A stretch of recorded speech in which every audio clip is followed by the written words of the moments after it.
Oh yeah, boys! Over here in central Pennsylvania, it was a red hot 95 degrees Fahrenheit. Do you know what else was red hot today? Blackburn Rovers, baby!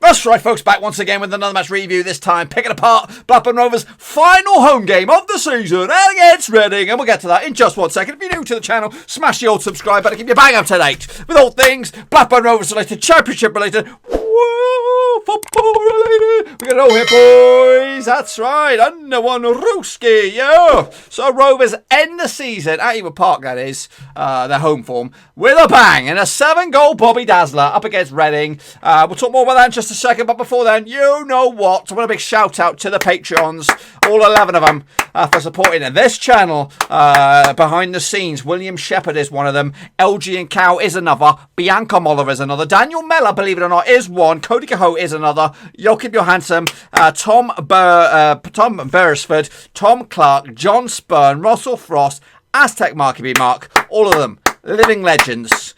Fist pumps extraordinaire, of course, supporting the channel in the way that they do behind the scenes.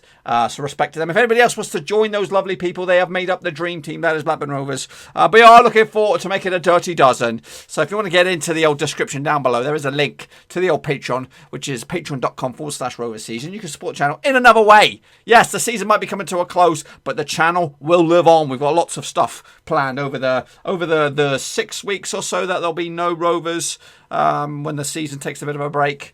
But of course, still got Champions League. We've still got some other bits and pieces, and I've got a lot of reviews and debriefs and wind downs and all that stuff coming at you on the channel. But until then, we got to talk about Rovers then, shall we? That's right. This is going to be the final home review of the channel. Well, not ever, but of this style. We're going to be doing a new kind of style next season, so make sure you stick around for that bad boy.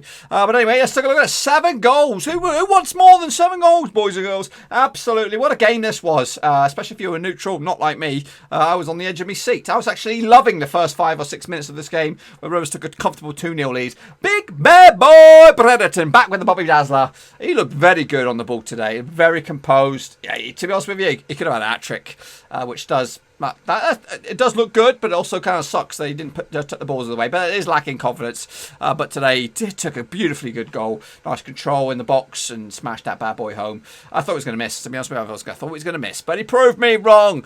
Proved hopefully a few others were wrong as well. So he opened up a score on the 3rd minute. Adam Armstrong got the 2nd. Cool as you like. Mr. Cool knows where the back of the net is on the 6th minute. Then up steps Johnny Swift. Wonder shot from a free kick to make it a bit of an interesting game just before half-time. Well, not before half-time, but before half-time it was 2-1, just a 1-goal game. But the Ryan Rovers took the scruff of the neck in the second half and got the 3rd goal for them, 56th minute. It was Joe Rothwell has been credited with the goal. It probably is a big fat OG, but from what I'm looking at and from what you guys can look up there, it does say Joe Rothwell. That's not me. That's someone else saying that. But yeah, Rothwell makes it 3.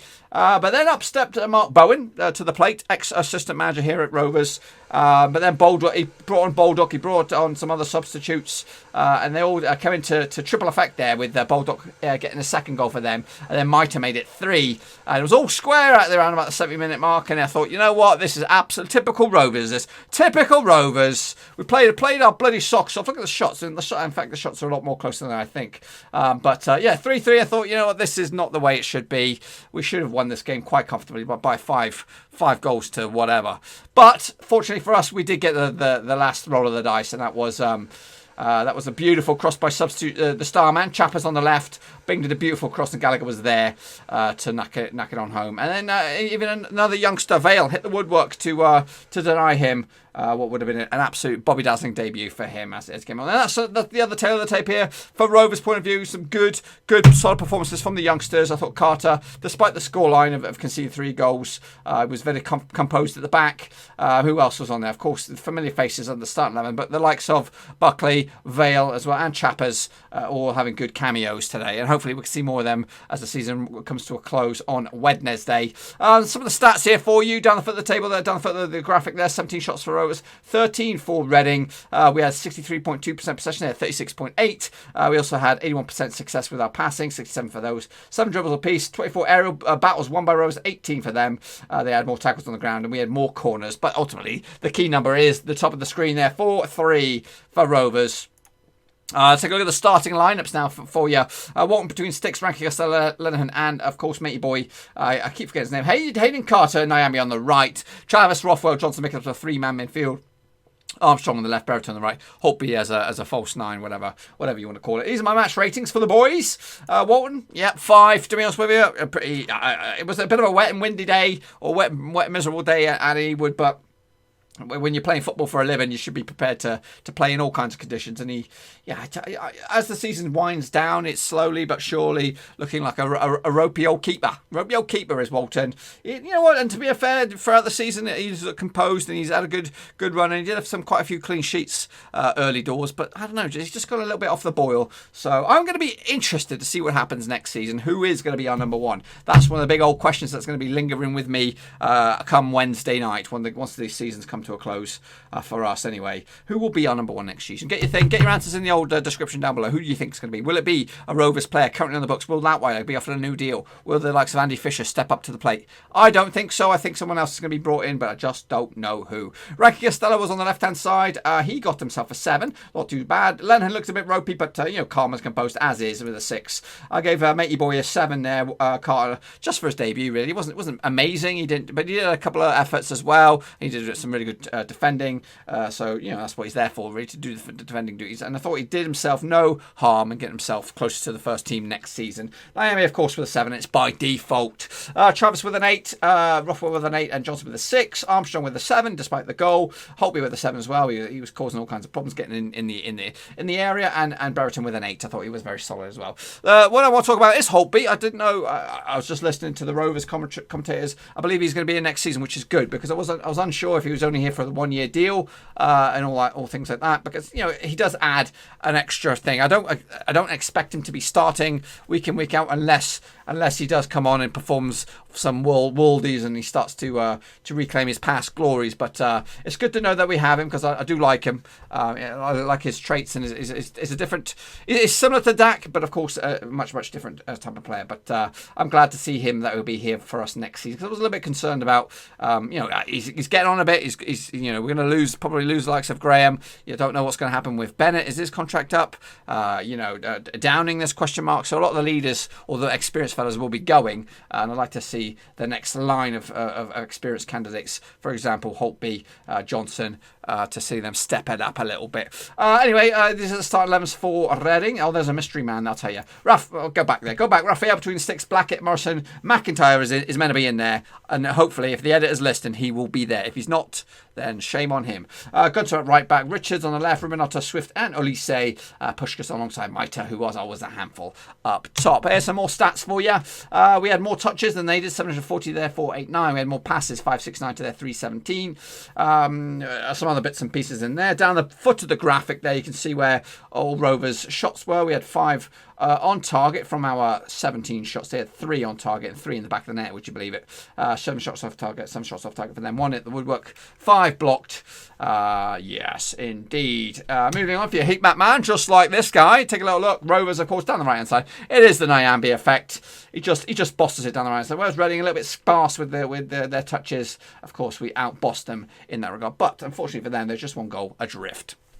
So, ultimately, a good way to end our home campaign. I know the fans weren't there to see it. But 4-3 victory. That moves us more points than we did last season as well, which is good. Hopefully, we can get 3 more against Luton and maybe even finish inside the top 10 at the end of the season. But that, my friends, is what I've got. What about the gaffer? What did he have to say? Sure, after the final whistle. Here comes Tony. Listen, I think it was a good game of football. If I was a neutral, it was a good game of football. I thought we started, obviously, amazingly well. Got 2 up really early. It was looking as if it could be 3, 4, 5, 6, one of them days for me, and then they scored a goal out of absolutely nothing, and it just gave them some belief, I think, a bit of confidence, a bit of that they weren't out of the game, and it was a bit like that when we got the 3rd as well. I mean, I have to say their second goal was a brilliant header, and yet it was probably only the second time they'd been in our box all game, and we just put ourselves under pressure, and maybe that epitomises a little bit really of us. We can we can look good, we can dominate, we can. I thought we played some good attacking football today. Could have scored a lot more goals than we did, and yet we left sort of scrambling to win it at the end. So, we're delighted for all the strikers, really. Brereton, Armstrong, Gallagher all scored. Rothwell scored. He keeps telling me he scored one and made one. So, because I've been moaning at him, haven't I, about not enough goals, not enough creation, no chances, no many shots. So he's telling me, but he made one and scored one today. So yeah, listen, the points are in the bag. The game doesn't mean that much, obviously, and maybe a 4-3 reflects how it was. It's and yet I can take the positives of scoring 4 goals and creating lots of chances. And in my belly, the goals conceded hurt a lot. So because you can't be right at the top end of leagues with 4-3s every week. Well, I hope it's bright. I hope it's bright. I mean, some of them are on there to test them, to see, to check, to how do they react to men's football, to professional game, a league match. And I am so delighted that some of them made their debut. I thought, I'd have to say, we lost 3 goals, and that's really disappointing for me because I thought Carter was fantastic today. I thought he looked really assured. I thought he cleared his position. He was confident with the ball. He won some big headers. But I like Jack Vale. Jack Vale is a boy, really, and yet he's a wonderful talent. I mean, an amazing talent. To watch him in training, what would that have been like if that had flew in instead of coming off the crossbar? It's because that's what he does out of nothing. He's got the fastest feet you want to see, and he can dribble and shoot and hit, and he'd take your breath away. So it's exciting. The future's exciting, and yet the job is to. At this moment in where we are, the job is to try and get a team to get us out of this league, not to just produce a load of young kids. And maybe that's some discussion points down the line, really. If we want to produce players, that's fine. It's a fine balance between producing players from the academy and expecting to get promoted out of the championship with a team with a league full of men, really, and highly paid footballers. And but there's a balance probably to be had. And that's what we have to look at and keep weighing them up. We'll have another opportunity on Wednesday to look at some of these players and see whether we're going to take them along on the journey with us. Well, listen, Harry Chapman's sick of me shouting at him, really. I mean, you can probably hear me moaning at him. Come on, Harry, find the right position, find the ball. When you put Harry Chapman on the pitch, he has to have the ball. He has to beat people. He has to cross it in the box. I talk about end product, whether you're a goal scorer or a creator. And I'm so happy he stepped inside. He bent one, and I am so happy for Sam because it hasn't been the most productive period for him. I've spoken to him. I genuinely feel for a lot of players, they have to settle in. They have to find a house. They have to get their family sorted. They have to get right. They have to feel part of an environment. And it's been a not difficult, tough, but it's been challenging, I think. Sam, he hasn't had as much end product as we'd have liked. He's tried really, really hard, and he puts a massive amount of work in to every game. He has to get in them positions. He has to arrive like he did, like a steam train at the back stick and bullet header in. And that's what he's there. That's what he can do. A lot of our players can't do that, really. Your Jack Vales can't do that, of course. And Bradley Dack, when he's back, can't do that as such. But Sam Gallagher can definitely do that. Adam Armstrong can't do that. So delighted for him. Delighted for Harry that he created a goal. Delighted for all of the front players, really. And extra players. I wanted to over-mention Hayden Carter. I thought he was really good today, and there'll be bigger tests, of course, down the road for him. But it was pleasing to see so many young players do well. Well, what about the guys on social media? Well, I've got a whole mixed bag of tricks here. John Robinson said this. Not everybody is happy.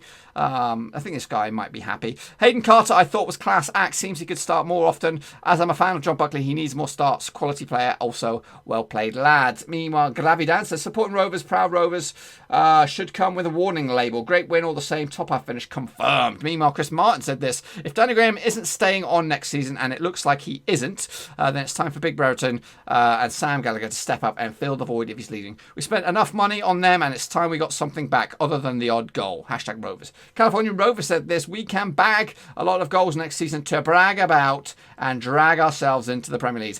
Brereton, Armour, Galley, that's your bag. Brereton, Rothwell, Armour, Galley, that's your brag. And then your Dack, Rothwell, Armour and Galley, that's your drag. Sorry, it's the end of the season and already excited about the next. Me too, buddy. VRSCS.com said this. Do we presume assume Daryl Enhan is sleep deprived. That's because he's a bit ropey today because of his newborn at the house. Who else do we have on the old Twitter sphere? We have Simple Simon. He said, forgetting today's lucky meaningless win, I honestly think Mowbray has taken Rovers as far as he can. It's time for him to go. Let some fresh management step in. Thanks, Mowbray, but you've let this squad down repeatedly this season with your terrible decision making and poor buys. Now, I did like the tweet. I'm not saying that it's my thing. I just liked it so when I come back to do these, I know where the guys are. So I'm not saying that I don't like a lot of these tweets, but some of them are just kind of like bookmarks. Meanwhile, Liz says this, his best game in Rovers shirt, question mark. Yes, pleased he got a goal, but could and should have had a couple more. If the gaffer sticks with him, the only reward is goals. Effort can take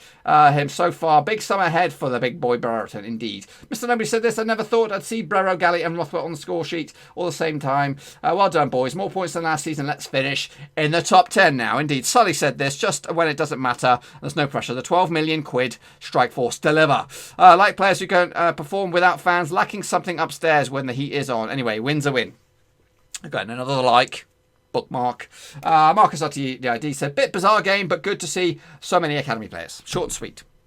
Sam Gallagher, though, he was there. Grateful to score on your day. Let's finish the season in winning ways. Happy birthday, Dad. Blackburn Rovers, Ewood Park. Harry Chappers was on the old, the Twitter Blumensphere. Well-deserved 3 points. Congrats to lads for making their debuts today. And you, son, and you. Elliot Bennett said, great win and so good to see many Rovers Academy graduates on the pitch. Thought Hayden Cart was outstanding on his debut. Your journalist, Joe Rankin-Casella, is pretty much playing anywhere but left back and doing a very good job of it. And Waddle Lucy, behind the microphone, said this, a 4-3 win, 2 debutantes and 7 Rovers Academy graduates on the pitch at full time.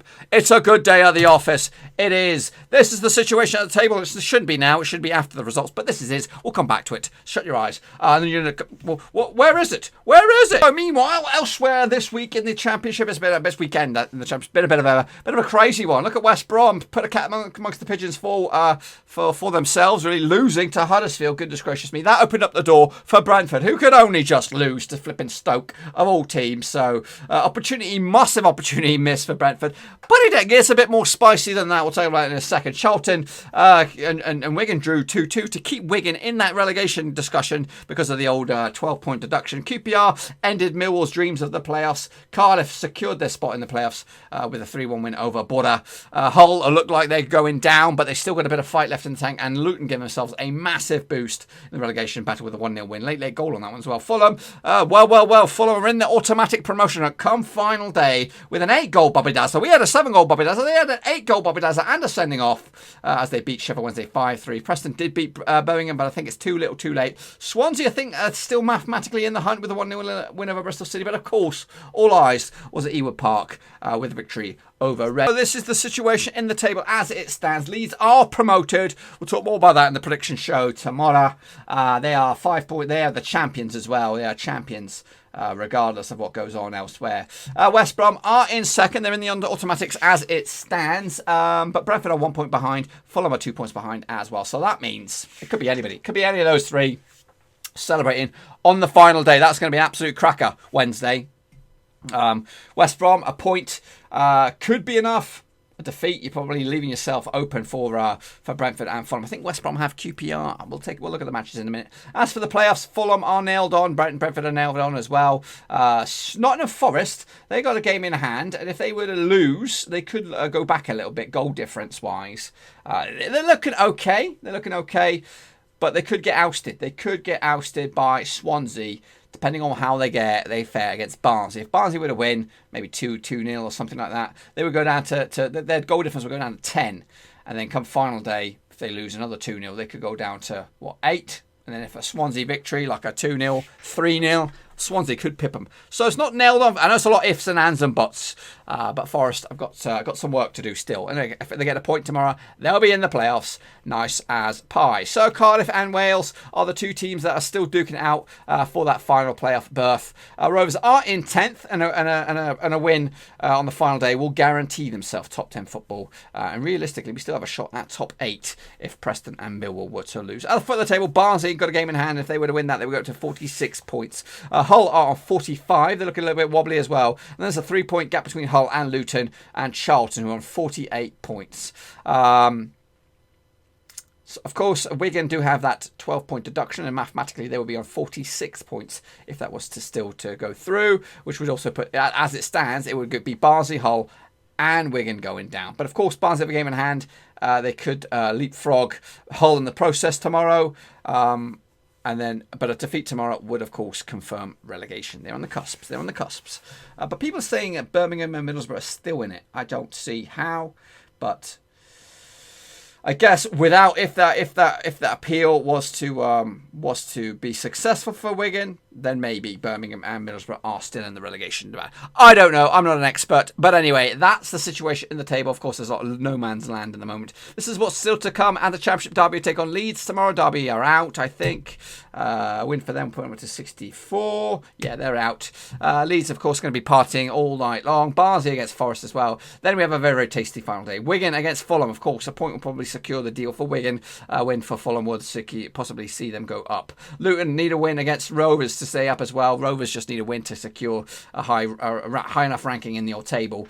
Sheffield Wednesday, no man's land. Middlesbrough on the cusp of no man's land. Reading against Swansea. Swansea must win game for them. Leeds they don't really need to beat Charlton, but Charlton need a result against Leeds. Cardiff against Hull. Both of those two teams need something. Brentford against Barnsley. Both of those two teams need something. Huddersfield, Millwall looks like it'll be a dead rubber there. Bristol City, Preston, that's a dead rubber. Forest against Stoke, mostly a dead rubber. And West Brom need to beat QPR, and Birmingham might need a result against Derby. That's all to come as we come to the end of the season, boys and girls. And as for me, I'm pretty happy with that performance for Rovers, but I think we need to end the season with a result against Luton. I think they didn't they do us over in Ewood Park?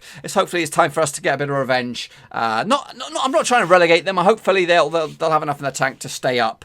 Yeah, for me, hopefully to ending the season strong, see some more academy graduates on Wednesday against Liverpool. We'll talk more about that in the preview. But that, my friends, is it. Hopefully you enjoyed this video. It's been my version of the old match reaction, whatever it is. I don't know what the heck it is. I'm just looking forward to a bit of a break because these past few months have been absolutely mental for me, videos wise. So I'm looking forward to wrapping up the season and seeing what's in store for Rovers next season. Will we bring in some new defenders? Will we bring in a decent goalkeeper? Will it be us partying like it's no man's land next season, with a successful season under our belt? Lots of questions need answering, but right now I'm just happy to see Big Ben score some goals. Anyway, that's it. Until I see you all again, make sure you give this video some love, smash the thumbs up, smash the subscribe, and of course check out the description. Links to my other social media platforms are in there, including Patreon if you want to support the channel in another way and become my next best friend, because I've got 11 of them so far. I need more best buddies. You could be in that. And of course check out the Twitter and all that kind of jazz. Follow me there. Follow me on Insta, Staz, all that kind of stuff. But plenty of stuff to look forward to on the channel, including some championship reviews. We're going to be doing sort of like maybe team by team reviews, all that kind of stuff, all on the channel. But until then, though, I'm going to get out of here and have a little lie down. See you all very, very soon. Smash the thumbs up, smash subscribe. See you soon. Ciao, ciao. Thanks again for watching. Please like, share, and most importantly, hit the subscribe button to keep you bang up to date with all things Blackburn Rovers related, championship related, football related. We've got it all covered right under one roof. And while I still have you, please be sure to check out some of the old videos scattered along here. I hope.